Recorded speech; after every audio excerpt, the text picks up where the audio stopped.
Hi welcome to PSR news. నేను మౌనిక. మామిడి పళ్ళ కోసం సమ్మర్ ఎప్పుడెప్పుడు వస్తుందా అంటూ చాలామంది ఎదురు చూస్తూ ఉంటారు. మామిడి పళ్ళు అంటే భారతీయులకి ఉండే ప్రేమ అలాంటిది. అయితే ఇప్పుడు అవసరం లేదు, ఎప్పుడు కావాలంటే అప్పుడు ఎంచక్కా మామిడి పళ్ళు దొరికేస్తున్నాయి. వేసవిలో రావాల్సిన మామిడి పళ్ళు డిసెంబర్ నెలలోనే అందుబాటులోకి వచ్చాయి. ఆంధ్రప్రదేశ్లో ఈ విచిత్రం జరిగింది. ఎప్పుడో ఏప్రిల్ నెలలో కనిపించే తాటి ముంజలు అలాగే మామిడి పండ్లు 3 నెలల ముందుగానే వచ్చేసాయి. విచిత్రంగా డిసెంబర్ నెలలో ముంజలు మామిడి పళ్ళు అందుబాటులోకి రావడం ఆసక్తికరంగా మారింది. అయితే తాటి ముంజలు మామిడి పళ్ళు రోడ్లు పక్కన ఉంచి విక్రయిస్తున్నారు.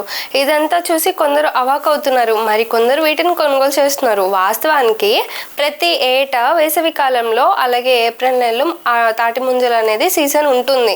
జనాలు ఎక్కడ ఎండ తీవ్రతను నుంచి ఉపశమనం పొందేందుకే ఈ కొనుగోలు చేస్తూ ఉంటారు. కానీ ఇప్పుడు రోడ్లు పక్కనే డిసెంబర్ నెలలోనే తాటి ముంజలు కనిపిస్తున్నాయి. ఇది రీసెంట్గా విజయవాడ దగ్గరలో తాటి ముంజలు ఒక డజన్ 100 నుంచి 150కి 120 ఆ రేట్లలో వాటిని సేల్ చేస్తున్నారు. జనాలు కూడా వాటిని తాటి ముంజలను కొనుగోలు చేస్తున్నారు.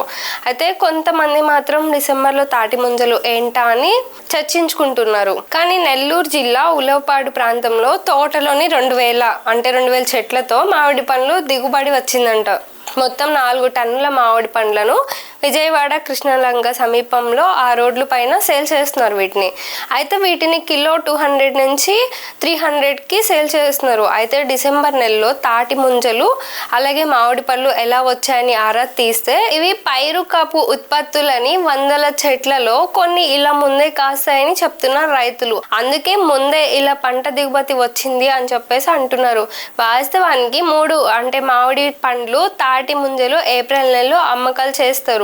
వేసవి కాలంలో ఎక్కువగా పంట దిగుబడి ఉంటుంది. మామిడి పండ్లు ఆగస్టు నెల వరకు దొరుకుతాయి. కానీ ఆ తర్వాత పునారస మామిడి పండ్లు అనేవి ఉంటాయి. కానీ విచిత్రంగా తాటి ముంజలు మాత్రం ఈ డిసెంబర్ నెలలో రావడం ఇప్పుడు ఆసక్తికరంగా మారింది.